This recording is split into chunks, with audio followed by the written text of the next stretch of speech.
हरे कृष्ण। श्रीमद् भागवतम अष्टम स्कंद चौथा अध्याय, पांचवा अध्याय, छठवां अध्याय। गज और ग्रह का पूर्व चरित्र तथा उनका उद्धार। देवताओं का ब्रह्मा जी के पास जाना और ब्रह्माकृत भगवान की स्तुति। देवता और दैत्य का मिलकर समुद्र मंथन के लिए उद्योग करना। चौथा अध्याय, गज और ग्रह का पूर्व चरित्र तथा उनका उद्धार। श्री सुखदेव जी कहते हैं, परीक्षित, उस समय ब्रह्मा, शंकर आदि देवता, ऋषि और गंधर्व श्री हरि भगवान के इस कर्म की प्रशंसा करने लगे तथा उनके ऊपर फूलों की वर्षा करने लगे। स्वर्ग में दुंदुभिया बजने लगी, गंधर्व नाचने गाने लगे, ऋषि, चारण और सिद्धगण भगवान पुरुषोत्तम की स्तुति करने लगे। इधर वह ग्रह तुरंत ही परम आश्चर्यमय दिव्य शरीर से संपन्न हो गया। वो ग्रह उसके पहले हुहु नामक एक श्रेष्ठ गंधर्व था। जो मगरमच्छ था वो एक हुहु नामक गंधर्व था। पिछले जीवन में एक श्रेष्ठ गंधर्व था। देवलोक के सांप से उसे यह गति प्राप्त हुई थी। अब भगवान की कृपा से यह मुक्त हो गया। उसने सर्वेश्वर भगवान के चरणों में सिर रखकर प्रणाम किया। इसके बाद यह भगवान के सुजस का गान करने लगे। वास्तव में अविनाशी भगवान ही सर्वश्रेष्ठ कीर्ति से संपन्न है। उन्हीं के गुण और मनोहर लीलाएं गान करने योग्य है। भगवान के कृपापूर्ण स्पर्श से उसके सारे पाप ताप नष्ट हो गए। उसने भगवान की परिक्रमा करके उनके चरण में प्रणाम किया और सबके देखते देखते अपने लोक की यात्रा की। गजेंद्र भी भगवान का स्पर्श प्राप्त होते ही अज्ञान के बंधन से मुक्त हो गया। उसे भगवान का ही रूप प्राप्त हो गया। यह पीताम्बरधारी एवं चतुर्भुज बन गया। गजेंद्र पूर्व जन्म में द्रविड़ देश का पांडववंशी राजा था। द्रविड़ देश का पांड्यवंशी राजा था। उनका नाम था इंद्रधुम्न। गजेंद्र का नाम इंद्रधुम्न था। यह भगवान की एक श्रेष्ठ उपासक एवं अत्यंत यशस्वी था। एक बार राजा इंद्रधुम्न राजपाट छोड़कर मलय पर्वत पर रहने लगे थे। उन्होंने जटाएं बढ़ा ली, तपस्या का वेश धारण कर लिया। एक दिन स्नान के बाद पूजा के समय मन को एकाग्र करके एवं मौन व्रती होकर ये सर्वशक्तिमान भगवान की आराधना कर रहे थे। उसी समय देव जोग से परम यशस्वी अगस्त्य मुनि अपने शिष्य मंडली साथ वहाँ आ पहुँचे। उन्होंने देखा कि यह प्रजा पालन और गृहस्थचित अतिथि सेवा आदि धर्मों का परित्याग करके तपस्वियों की तरह एकांत में चुपचाप बैठकर उपासना कर रहा है। इसलिए राजा इंद्रधुम्न पर क्रुद्ध हो गए। उन्होंने राजा को यह श्राप दिया, इस राजा ने गुरुजनों से शिक्षा नहीं ग्रहण की है, अभिमानवश परोपकार से निवृत्त होकर मनमानी कर रहा है। ब्राह्मणों का अपमान करने वाला यह हाथी के समान जड़ बुद्धि है।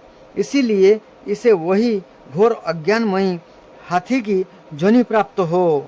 श्री सुखदेव जी कहते हैं, परीक्षित, सांप एवं वरदान दोनों में समर्थ अगस्त्य ऋषि इस प्रकार श्राप देकर अपनी शिष्य मंडली के साथ वहां से चले गए। राजर्षि इंद्रधुम्न ने यह समझकर संतोष किया कि यह मेरा प्रारब्ध ही था। इसके बाद आत्मा की विस्मृति करा देने वाली हाथी की जोनि उन्हें प्राप्त हुई। परंतु भगवान की आराधना का ऐसा प्रभाव है कि हाथी होने पर भी उन्हें भगवान की स्मृति हो ही गई। भगवान श्री हरि ने इस प्रकार गजेंद्र का उद्धार करके उसे अपना पार्षद बना लिया। गंधर्व, सिद्ध, देवता उनकी इस लीला का गान करने लगे और ये पार्षद रूप गजेंद्र को साथ ले गरुड़ पर सवार होकर अपने अलौकिक धाम को चले गए। भगवान कितने कृपालु है, थोड़ा सा भी भजन किया हुआ भगवान कभी विफल जाने नहीं देते। देखिए, गजेंद्र का शरीर में रहते हुए भी भगवान ने भगवान का स्मरण करवाया, भूलने नहीं दिया, और साथ में जैसे उनका उद्धार किया, उनको पार्षद बनाया अपना, और अपने साथ गरुड़ में बैठाकर अपने धाम को ले गए। इससे बड़ा कृपालु संसार में कौन हो सकते हैं? केवल भगवान ही है जो इस प्रकार के कृपा कर सकते हैं, और कोई नहीं संसार में कर सकते हैं। कुरुवंश शिरोमणि परीक्षित, मैंने भगवान श्री कृष्ण की महिमा तथा गजेंद्र के उद्धार की कथा तुम्हें सुना दी। यह प्रसंग सुनने वालों के कलिमल और दुस्सपनों को मिटाने वाला एवं जस, उन्नति और स्वर्ग देने वाला है। इसी से कल्याणकामी द्विजगण दुस्सपनों आदि की शांति के लिए प्रातःकाल जगते ही पवित्र होकर इसका पाठ करते हैं।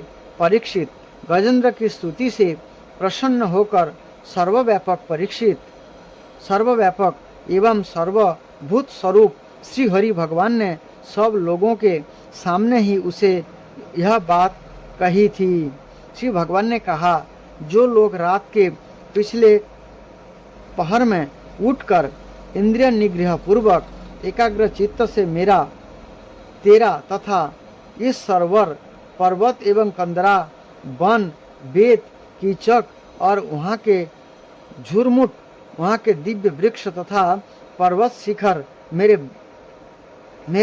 ब्रह्मा जी और शिव जी के निवास स्थान, मेरे प्यारे धाम क्षीर सागर, प्रकाशमय श्वेतद्वीप, श्रीवत्स, कस्तुभमणि, वनमाला, मेरे काम कौमोदकी गदा, सुदर्शन चक्र, पांचजन्य शंख, पक्षीराज गरुड़, मेरे सूक्ष्म कला स्वरूप शेष जी, मेरे आश्रय में रहने वाली लक्ष्मी देवी, ब्रह्मा जी, देवर्षि नारद, शंकर जी तथा भक्तराज प्रहलाद, मत्स्य, कच्छप, वराह आदि अवतारों में किए हुए मेरे अनंत पुण्यमय चरित्र, सूर्य, चंद्रमा, अग्नि, ओंकार, सत्य, मूल प्रकृति, गौ, ब्राह्मण, अविनाशी, सनातन धर्म, सोम, कश्यप और धर्म की पत्नी दक्ष कन्याएं, गंगा, सरस्वती, अलकनंदा, जमुना, ऐरावत, हाथी, भक्त शिरोमणि, ध्रुव, 7 ब्रह्मर्षि और पवित्र कीर्ति, नल, युधिष्ठिर, जनक आदि महापुरुषों का स्मरण करते हैं, ये समस्त पापों से छूट जाते हैं, क्योंकि ये सब के सब मेरे ही रूप है। प्यारे गजेंद्र, जो लोग ब्रह्म मुहूर्त में जागकर तुम्हारी की हुई स्तुति से मेरा स्तवन करेंगे, मृत्यु के समय उन्हें मैं निर्मल बुद्धि का दान करूंगा। मृत्यु के समय उन्हें मैं निर्मल बुद्धि का दान करूंगा। श्री सुखदेव जी कहते हैं, परीक्षित, भगवान श्री कृष्ण ने ऐसा कहकर देवताओं को आनंदित करते हुए अपना श्रेष्ठ शंख बजाया और गरुड़ पर सवार हो गए। 5वां अध्याय, देवताओं का ब्रह्मा जी के पास जाना और ब्रह्माकृत भगवान की स्तुति। श्री सुखदेव जी कहते हैं, परीक्षित, भगवान की यह गजेंद्र मोक्ष की पवित्र लीला समस्त पापों का नाश करने वाली है। इसे मैंने तुम्हें सुना दिया। अब रैवत मनमंत्र की कथा सुनो। 5वें मनु का नाम था रैवत। ये चौथे मनु तामस के सगे भाई थे। उनके अर्जुन, बलि, बिंध आदि कई पुत्र थे। उस मनमंत्र में इंद्र का नाम था विभु और भूतरय आदि देवताओं के प्रधान गण थे। परीक्षित, उस समय हिरण्यरोमा, वेदशिरा, ऊर्ध्वबाहु आदि सप्तर्षि थे। उनमें शुभ्र ऋषि की पत्नी का नाम था विकुंठा। इन्हीं के गर्भ से वैकुंठ नामक श्रेष्ठ देवताओं के साथ अपने अंश से स्वयं भगवान ने वैकुंठ नामक अवतार धारण किया। उन्हीं ने लक्ष्मी देवी की प्रार्थना से उनको प्रसन्न करने के लिए बैकुंठ धाम की रचना की थी। यह लोक समस्त लोकों में श्रेष्ठ है। उन बैकुंठ नाथ के कल्याणमय गुण और प्रभाव का वर्णन मैं संक्षेप से तीसरे स्कंद में कर चुका हूँ। भगवान विष्णु के संपूर्ण गुणों का वर्णन तो वह करे जिसने पृथ्वी के परमाणुओं की गिनती कर ली हो। छठे मनु चक्षु के पुत्र चक्षुष थे। उनके पुरुष सुधुम्न आदि कई पुत्र थे। इंद्र का नाम था मंत्रद्रुम और प्रधान देवगण थे। आप्य आदि उस मनमंत्र में भविष्यमान और बीरक आदि सप्तर्षि थे। जगतपति भगवान ने उस समय भी बैराज की पत्नी शंभुति के गर्भ से अजित नाम का अंश अवतार ग्रहण किया था। उन्होंने ही समुद्र मंथन करके देवताओं को अमृत पिलाया था तथा वे ही कच्छप रूप धारण करके मंदराचल की मथनी के आधार बने थे। राजा परीक्षित ने पूछा, भगवान ने क्षीर सागर का मंथन कैसे किया? जो क्षीर सागर की जो कथा है, समुद्र मंथन की कथा है, ये 6वें मनमंत्र में हुआ था। मतलब ये 7वां मनमंत्र चल रहा है। इससे पीछे वाला जो मनमंत्र है उसमें समुद्र मंथन की लीला हुई थी। उन्होंने कच्छप रूप धारण करके किस कारण और किस उद्देश्य से मंदराचल को अपनी पीठ पर धारण किया? देवताओं के इस समय अमृत कैसे मिला?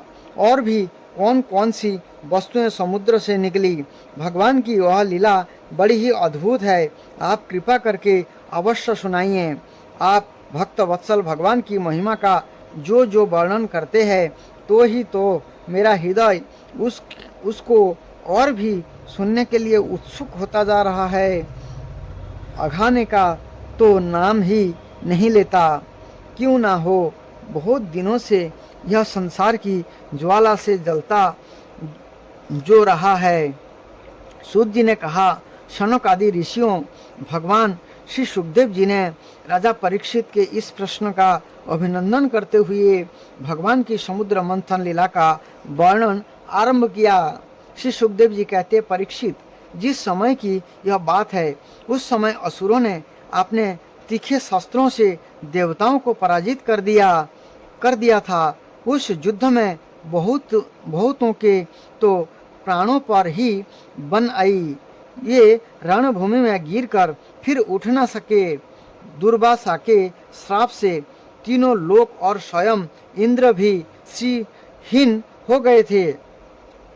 यहाँ तक कि यज्ञ जागादि धर्म कर्मों के भी लोप हो गया था। यह सब दुर्दशा देखकर इंद्र, वरुण आदि देवताओं ने आपस में बहुत कुछ सोच विचारा, परंतु अपने विचार से वे किसी निश्चय पर नहीं पहुंच सका।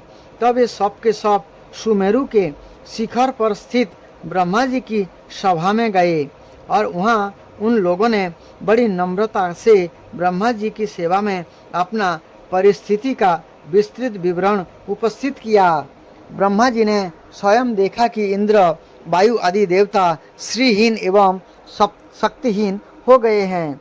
लोगों की परिस्थिति बड़ी विकट संकटग्रस्त हो गई है और असुर इसके विपरीत फल फूल रहे हैं। समर्थ ब्रह्मा जी अपना मन एकाग्र करके परम पुरुष भगवान का स्मरण किया।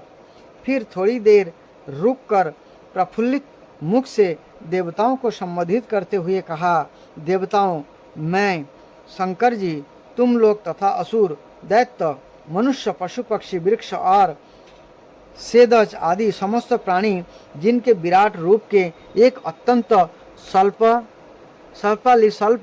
अंश से रचे गए हैं, हम लोग उन अविनाशी प्रभु की ही शरण ग्रहण करें।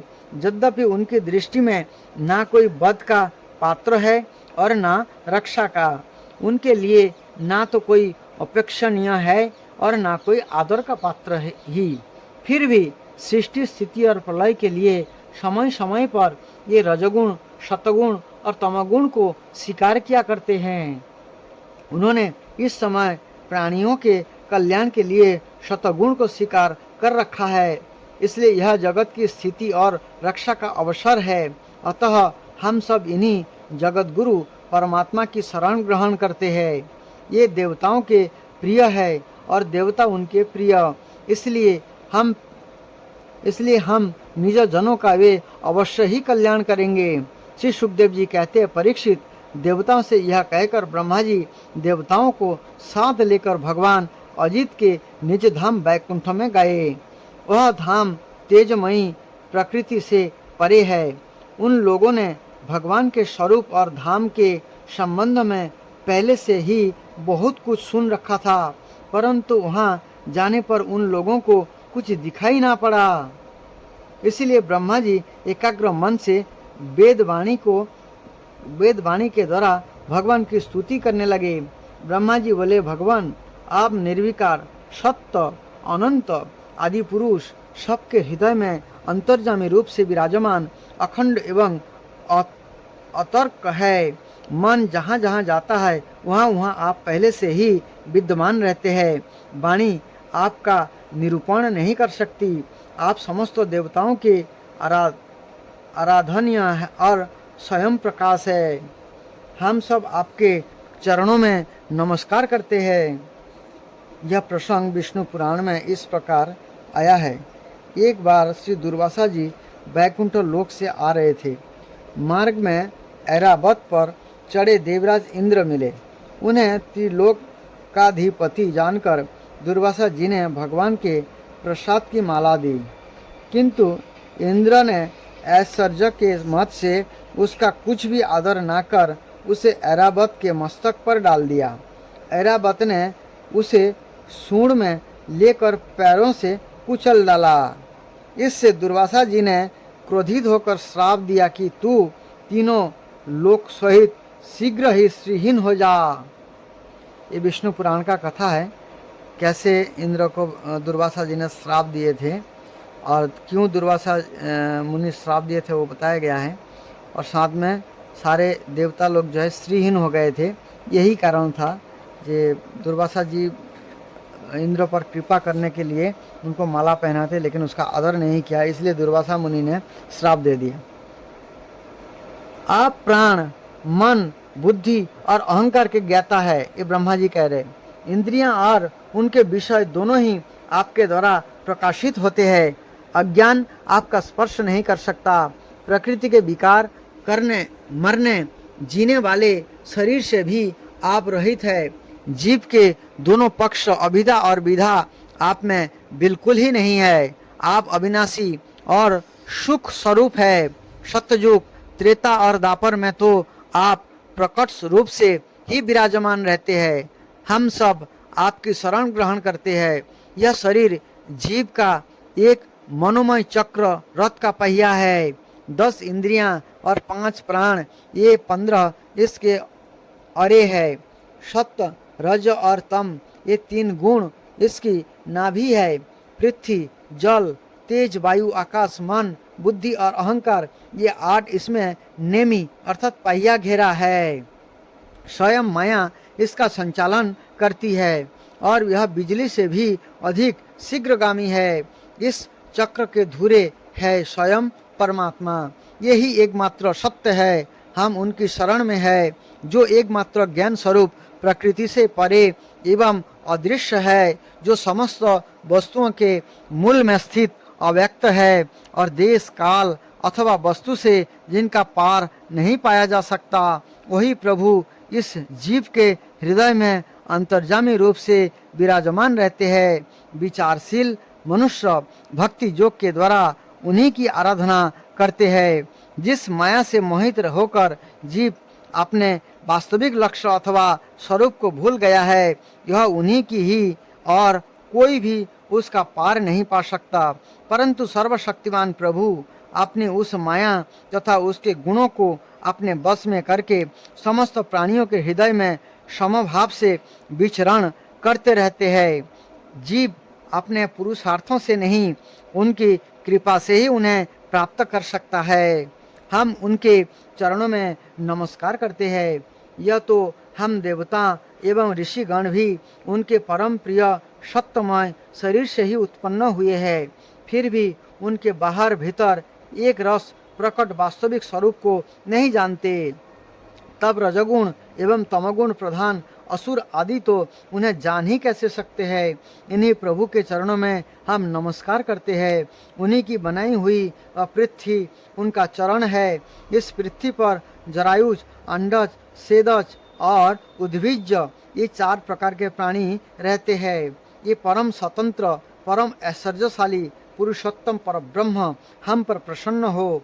यह परम शक्तिशाली जल उन्हीं का वीर्य है। इसी से तीनों लोक और समस्त लोकों के लोकपाल उत्पन्न होते हैं, बढ़ते और जीवित रहते हैं। ये परम ऐश्वर्यशाली पर ब्रह्म हम पर प्रसन्न हो। श्रुतियाँ कहती है कि चंद्रमा उस प्रभु का मन है। यह चंद्रमा समस्त देवताओं का अन्न, बल एवं आयु है। वही वृक्ष का सम्राट एवं प्रजा की वृद्धि करने वाला है। ऐसे मन को स्वीकार करने वाले परम ऐश्वर्यशाली प्रभु हम पर प्रसन्न हो। अग्नि प्रभु का मुख है। इसकी उत्पत्ति ही इसलिए हुई है कि वेदों के यज्ञादि कर्मकांड पूर्ण रूप से संपन्न हो सके। यह अग्नि ही शरीर के भीतर जठराग्नि रूप से और समुद्र के भीतर बड़बानल के रूप में रहकर उनमें रहने वाले अन्न, जल आदि धातुओं का पाचन करता रहता है। हमारे शरीर में जो अग्नि रहता है उसे जठराग्नि कहते हैं, और जो समुद्र के भीतर जो अग्नि रहते हैं बड़बानल बोलते हैं, बड़बानल अग्नि बोलते हैं। अन्न, जल आदि धातुओं का पाचन करता रहता है और समस्त द्रव्यों की उत्पत्ति भी उसी से हुई है। ऐसे परम ऐश्वर्यशाली भगवान हम पर प्रसन्न हो, जिनके द्वारा जीव देवजन मार्ग से ब्रह्मलोक को प्राप्त होता है, जो वेदों की साक्षात मूर्ति और भगवान के ध्यान करने योग्य धाम है, जो पुण्य लोक स्वरूप होने के कारण मुक्ति के द्वार एवं अमृतमय है और काल रूप होने के कारण मृत्यु भी है। ऐसे सूर्य जिनके नेत्र है, ये परम ऐश्वर्यशाली भगवान हम पर प्रसन्न हो। प्रभु के प्राण से ही चराचर का प्राण तथा उन्हें मानसिक, शारीरिक और इंद्रिय संबंधी बल देने वाला वायु प्रकट हुआ है। यह चक्रवर्ती सम्राट है, तो इंद्रियों के अधिष्ठात्री देवता हम सब उनके अनुचर। ऐसे परम ऐश्वर्यशाली भगवान हम पर प्रसन्न हो, जिनके कानों से दिशाएं, हृदय से इंद्रियां, गोलोक और नाभि से यह आकाश उत्पन्न हुआ है, जो 5 प्राण, अपान, उदान, समान और बैन, 10 इंद्रियां, मन, 5 असु, नाग, कूर्म, कृकल, देवदत्त और धनंजय एवं शरीर का आश्रय है। ये परम ऐश्वर्यशाली भगवान हम पर प्रसन्न हो, जिनके बल से इंद्र, प्रसन्नता से समस्त देवगण, क्रोध से शंकर, बुद्धि से ब्रह्मा, इंद्रियों से वेद और ऋषि तथा लिंग से प्रजापति उत्पन्न हुए हैं। ये परम ऐश्वर्यशाली भगवान हम पर प्रसन्न हो, जिनके वक्षस्थल से लक्ष्मी, छाया से पितृगण, स्तन से धर्म, पीठ से अधर्म, सिर से आकाश और बिहार से अप्सराएं प्रकट हुई है। ये परम ऐश्वर्यशाली भगवान हम पर प्रसन्न हो, जिनके मुख से ब्राह्मण और अत्यंत रहस्यमय वेद, भुजाओं से क्षत्रिय और बल, जंघा से वैश्य और उनकी वृत्ति, व्यापार कुशलता तथा चरण से वेद बाह्य शूद्र और उनकी सेवा आदि वृत्ति प्रकट हुई है। ये परम ऐश्वर्यशाली भगवान हम पर प्रसन्न हो, जिनके आधर से लोप और ओष्ठ से प्रीति, नासिका से कांति, स्पर्श से पशुओं का प्रिय काम, भौहों से जम और नेत्र के रोम से काल की उत्पत्ति हुई है। ये परम ऐश्वर्यशाली भगवान हम पर प्रसन्न हो। पंचभूत, काल, कर्म, सत्य आदि गुण और जो कुछ विवेकी पुरुषों के द्वारा बाधित किए जाने योग्य, निर्वचनीय या अनिर्वचनीय विशेष पदार्थ है। ये सब के सब भगवान की जोग माया से ही बने हैं, ऐसा शास्त्र कहते हैं। ये परम ऐश्वर्यशाली भगवान परम प्रसन्न हो, जो माया निर्मित गुणों में दर्शन आदि वृत्तियों के द्वारा आसक्त नहीं होते, जो वायु के समान सदा सर्वदा असंग रहते हैं, जिनमें समस्त शक्तियां शांत हो गई है, उन अपने आत्मा नंदन के लाभ से परिपूर्ण आत्मा स्वरूप भगवान को हमारा नमस्कार है। प्रभु, हम आपके शरणागत हैं और चाहते हैं कि मंद मंद मुस्कान से युक्त आपका मुख कमल आपने इन्हीं नेत्र से देखे। आप कृपा करके हमें इसका दर्शन कराइए। प्रभु, आप स्वयं समय पर स्वयं ही अपनी इच्छा से अनेकों रूप धारण करते हैं, और जो काम हमारे लिए अत्यंत कठिन होता है उसे आप सहज में ही कर देते हैं। आप सर्वशक्तिमान हैं, आपके लिए इसमें कौन सी कठिनाई है। विषय के लोप में पड़कर जो देहाभिमानी दुख भोग रहे हैं, उन्हें कर्म करने में परिश्रम और क्लेश तो बहुत अधिक होता है, परंतु फल बहुत कम निकालता है। अधिकांश में तो उनके विफलता ही हाथ लगती है, परंतु जो कर्म आपको अर्पित किए जाते हैं उनके करने के समय ही परम सुख मिलता है। ये स्वयं फल स्वरूप ही है। भगवान को समर्पित किया हुआ छोटे से छोटा कर्माभास भी कभी विफल नहीं होता, क्योंकि भगवान जीव के परम हितैषी, परम प्रियतम और आत्मा ही है। जैसे वृक्ष की जड़ को पानी से सींचना उसकी बड़ी बड़ी शाखाओं और छोटी छोटी डालियों को भी सींचना है, वैसे ही सर्वात्मा भगवान आराधना संपूर्ण प्राणियों की और अपनी भी आराधना है, जो तीनों काल और उसमें परे भी एक रस स्थित है, जिनकी लीलाओं का रहस्य तर्क वितर्क के परे है, जो स्वयं गुणों से परे रहकर भी सब गुणों के स्वामी है तथा इस समय शतगुण में स्थित है। ऐसे आपको हम बारंबार नमस्कार करते हैं। इस प्रकार से श्री ब्रह्मा जी जो है वैकुंठ में जा कर के कुछ भी नहीं देख पाए, ना देवताओं को लेकर के गए, कुछ भी ना देखने के कारण फिर ब्रह्मा जी ने भगवान से इस प्रकार से प्रार्थना की है। 6वां अध्याय, देवताओं और दैत्यों का मिलकर समुद्र मंथन के लिए उद्योग करना। श्री सुखदेव जी कहते हैं, परीक्षित, जब देवताओं ने सर्वशक्तिमान भगवान श्री हरि की इस प्रकार स्तुति की, तब ये उनके बीच में ही प्रकट हो गए। उनके शरीर की प्रभा ऐसी थी मानो हजारों सूर्य एक साथ ही उग गए हो। भगवान की उस प्रभा से सभी देवताओं की आंखें चौधियां गई, अर्थात आंखें जैसे बंद हो गई और देख नहीं पा रहे थे भगवान को, इतना प्रकाश था। ये भगवान को तो क्या आकाश, दिशाएं, पृथ्वी और अपने शरीर को भी ना देख सके। केवल भगवान शंकर और ब्रह्मा जी ने उस छवि का दर्शन किया। बड़ी ही सुंदर झांकी थी। मरकतमणि अर्थात पन्ने के समान स्वच्छ श्यामल शरीर, कमल के भीतरी भाग के समान सुकुमार नेत्र में लाल लाल डोरियां और चमकते हुए सुनहले रंग का रेशमी पीताम्बर, सर्वांग सुंदर शरीर के रोम रोम से प्रसन्नता फूटी पड़ती थी।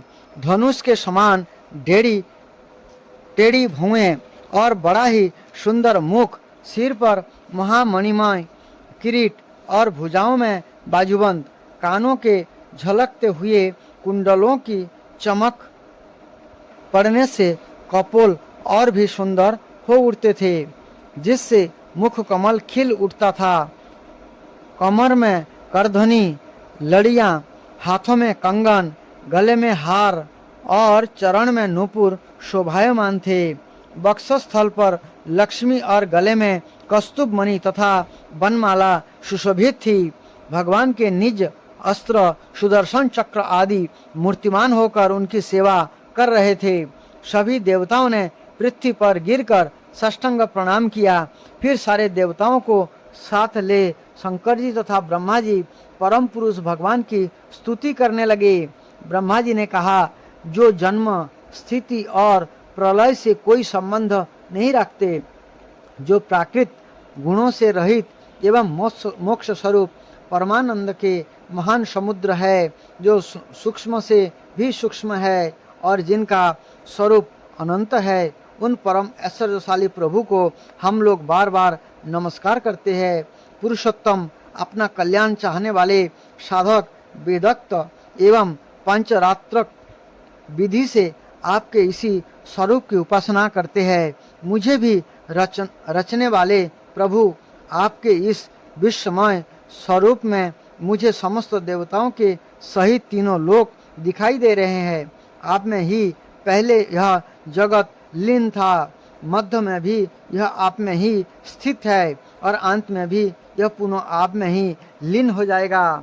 आप स्वयं कार्य कारण से परे परम स्वतंत्र है। आप ही इस जगत के आदि अंत और मध्य है। वैसे ही जैसे घड़े का आदि मध्य और अंत मिट्टी है, आप अपने ही आश्रय रखने वाले अपनी माया से इस संसार की रचना करते हैं और इसमें फिर से प्रवेश करके अंतर्जामी के रूप में विराजमान होते हैं। इसीलिए विवेकी और शास्त्रज्ञ पुरुष बड़ी सावधानी से आपने मन को एकाग्र करके इन गुणों की विषयों की भीड़ में भी आपके निर्गुण स्वरूप का ही साक्षात्कार करते हैं। जैसे मनुष्य युक्ति के द्वारा लकड़ी से आग, गौ से अमृत के समान दुग्ध, पृथ्वी से अन्न तथा जल और व्यापार से अपनी आजीविका प्राप्त कर लेते हैं, वैसे ही विवेकी पुरुष भी अपने अशुद्ध बुद्धि से अपनी शुद्ध बुद्धि से भक्ति योग, ज्ञान योग आदि के द्वारा आपको इन विषयों में ही प्राप्त कर लेते हैं और अपनी अनुभूति के अनुसार आपका वर्णन भी करते हैं। कमलनाभ, जिस प्रकार दावाग्नि से झुलसता हुआ हाथी जंगल में डुबकी लगाकर सुख और शांति का अनुभव करने लगता है, ऐसे ही आपके आविर्भाव से हम लोग परम सुखी और संत हो गए हैं। स्वामी, हम लोग बहुत दिनों से आपके दर्शनों के लिए अत्यंत लालायित हो रहे थे।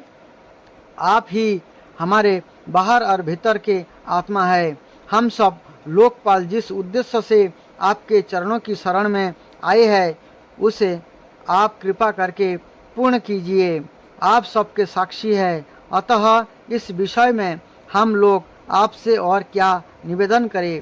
प्रभु, मैं शंकर जी, अन्य देवता, ऋषि और दक्ष आदि प्रजापति सब के सब अग्नि से अलग हुई चिंगारी की तरह आपके ही अंश है और आपने को आपसे अलग मानते हैं। ऐसे स्थिति में प्रभु हम लोग समझ ही क्या सकते हैं। ब्राह्मण और देवताओं के कल्याण के लिए जो कुछ करना आवश्यक हो, इसका आदेश आप ही दीजिए और आप वैसा स्वयं कर भी लीजिए। श्री सुखदेव जी कहते हैं, ब्रह्मा जी आदि देवताओं ने इस प्रकार स्तुति करके अपनी सारी इंद्रियां रोक ली और सब बड़ी सावधानी के साथ हाथ जोड़कर खड़े हो गए। उनकी स्तुति सुनकर और इसी प्रकार उनके हृदय की बात जानकर भगवान मेघ के समान गंभीर वाणी से बोले, परीक्षित, समस्त देवताओं के तथा जगत के एकमात्र स्वामी भगवान अकेले ही उनका सब कार्य करने में समर्थ थे। फिर भी समुद्र मंथन आदि लीलाओं के द्वारा विहार करने की इच्छा से ये देवताओं को संबोधित करके इस प्रकार कहने लगे। श्री भगवान ने कहा, ब्रह्मा, शंकर और देवताओं, तुम लोग सावधान होकर मेरी सलाह सुनो। तुम्हारे कल्याण का वही उपाय है। यह इस समय असुरों पर काल की कृपा है, इसीलिए जब तक तुम्हारे अभ्युदय और उन्नति का समय नहीं आता, तब तक तुम दैत्य और दानवों के पास जाकर उनसे संधि कर लो। देवताओं कोई बड़ा कार्य करना हो तो शत्रुओं से भी मेल मिलाप कर लेना चाहिए। यह बात अवश्य है कि काम बन जाने पर उनके साथ सांप और चूहे वाला वार्ताव कर सकते हैं। तुम लोग बिना विलंब के अमृत निकालने का प्रयत्न करो। उसे पी लेने पर मरने वाला प्राणी भी अमर हो जाता है। पहले क्षीर सागर में सब प्रकार के घास, तिनके, लताएं और औषधियाँ डाल दो। फिर तुम लोग मंद्राचल की मथानी और बासुकी नाग की नेति बनाकर मेरी सहायता से समुद्र का मंथन करो। अब आलस्य और प्रमाद का समय नहीं है। देवता, विश्वास रखो, दैत्य को ना मिलेगा केवल श्रम और क्लेश, परंतु फल मिलेगा तुम्ही लोगों को। देवताओं, असुर लोग तुमसे जो जो चाहे सब स्वीकार कर लो। शांति से सब काम बन जाते हैं। क्रोध करने से कुछ नहीं होता। किसी मादारी की पिटारी में सांप तो पहले से था ही। संजोग बस उसके एक चूहा भी जा घुसा। चूहे के भयभीत करने पर सांप ने उसे प्रेम से समझाया कि तुम पिटारी में छेद कर दो, फिर हम दोनों भाग निकलेंगे। पहले तो सांप की इस बात पर चूहे को विश्वास ना हुआ, परंतु पीछे उसने पिटारे में छेद कर दिया। इस प्रकार काम बन जाने पर सांप चूहे को निगल गया और पिटारी से निकल भागा। तो भगवान ने एक उदाहरण दिए थे, जैसे काम बन जाने पर सांप चूहा का उदाहरण दिए थे, उसी का स्टोरी हमने बताया यहाँ पर। देवता असुर लोग तुमने जो जो चाहे सब स्वीकार कर लो। शांति से सब काम बन जाते हैं। क्रोध करने से कुछ नहीं होता। पहले समुद्र से कालकूट विष निकलेगा, इससे डरना नहीं। और किसी भी वस्तु के लिए कभी भी लोभ ना करना।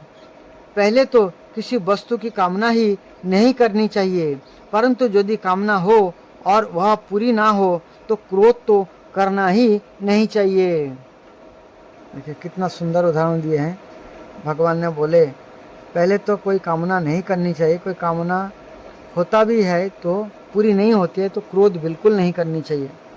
श्री सुखदेव जी कहते हैं, परीक्षित, देवताओं को यह आदेश देकर पुरुषोत्तम भगवान उनके बीच में ही अंतर्धान हो गए। ये सर्वशक्तिमान एवं परम स्वतंत्र जो ठहरे, उनकी लीला का रहस्य कौन समझे। उनके चले जाने पर ब्रह्मा और शंकर ने फिर से भगवान को नमस्कार किया और ये अपने अपने लोक को चले गए। तदंतर इंद्र आदि देवता राजा बलि के पास गए। उस समय बलि महाराज जो है राजा थे। देवताओं को बिना अस्त्र शस्त्र के सामने आते देख दैत्य सेनापतियों के मन में बड़ा क्षोभ हुआ। उन्होंने देवताओं को पकड़ लेना चाहा, परंतु दैत्यराज बलि संधि और विरोध के अवसरों को जानने वाले एवं पवित्र कीर्ति से संपन्न थे। उन्होंने दैत्य को ऐसा करने से रोक दिया। इसके बाद देवता लोग बलि के पास पहुँचे। बलि ने तीनों लोकों को जीत लिया था। ये समस्त संपत्तियों से सेवित एवं असुर सेनापतियों से सुरक्षित होकर अपने राज सिंहासन पर बैठे हुए थे। बुद्धिमान इंद्र ने बड़ी मधुर वाणी से समझाते हुए राजा बलि से ये सब बातें कही, जिनकी शिक्षा स्वयं भगवान ने उन्हें दी थी। यह बात दैत्यराज बलि को जच गई। वहाँ बैठे हुए दूसरे सेनापति संबर, अरिष्टनेमि और त्रिपुर निवासी असुरों को भी यह बात बहुत अच्छी लगी। तब देवता और असुरों ने आपस में संधि समझौता करके मित्रता कर ली। और परीक्षित, ये सब मिलकर अमृत मंथन के लिए पूर्ण उद्योग करने लगे। इसके बाद उन्होंने अपनी शक्ति से मंद्राचल को उखाड़ लिया और ललकारते तथा गरजते हुए उसे समुद्र तट की ओर ले चले। उनकी भुजाएं परीख के समान थी, शरीर में शक्ति थी और अपने अपने बल का घमंड तो था ही, परंतु एक तो यह मंदर पर्वत ही बहुत भारी था और दूसरे उसे ले जाना भी बहुत दूर था। इससे इंद्र, बलि आदि सब के सब हार गए। जब ये किसी प्रकार भी मंदराचल को आगे ना ले जा सके, तब विवश होकर उन्होंने उसे रास्ते में ही पटक दिया। यह सोने के पर्वत मंदराचल बड़ा भारी था। गिरते समय उसने बहुत से देवता और दानवों को चकनाचूर कर डाला। उन देवता और असुरों के हाथ, कमर और कंधे टूट ही गए थे, मन भी टूट गया। उनका उत्साह भंग हुआ देखकर गरुड़ पर चढ़े हुए भगवान सहसा वहीं प्रकट हो गए। उन्होंने देखा कि देवता और असुर पर्वत के गिरने से पिस गए हैं। अतः उन्होंने अपनी अमृतमयी दृष्टि से देवताओं को इस प्रकार जीवित कर दिया मानो उनके शरीर में बिल्कुल चोट ही ना लगी हो। इसके बाद उन्होंने खेल ही खेल में एक हाथ से उस पर्वत को उठाकर गरुड़ पर रख लिया। देखिए, जो सारा देव और दानव उठा नहीं पाए, भगवान खेल ही खेल में उस पर्वत को उठाकर गरुड़ पर रख दिया और स्वयं भी सवार हो गए और स्वयं भी गरुड़ पर बैठे रहे। तो गरुड़ जी देखो, देवता असुरों के भी बलों के बल है। फिर देवता और असुरों के साथ उन्होंने समुद्र तट की यात्रा की। पक्षीराज गरुड़ ने समुद्र के तट पर पर्वत को उतार दिया, ऐसे नहीं फेंक दिया, उतार के रख दिया। फिर भगवान ने विदा करने पर गरुड़ जी वहाँ से चले गए। फिर गरुड़ जी को भगवान ने जाने के लिए कहा तो गरुड़ जी चले गए। इस प्रकार मंदराचल को लाया गया समुद्र के तट पर। आगे का जो कथा है, कैसे समुद्र मंथन होना है, क्या क्या निकलेगा, ये सब कथा आगे हम सुनेंगे, श्रवण करेंगे। तो हरे कृष्ण।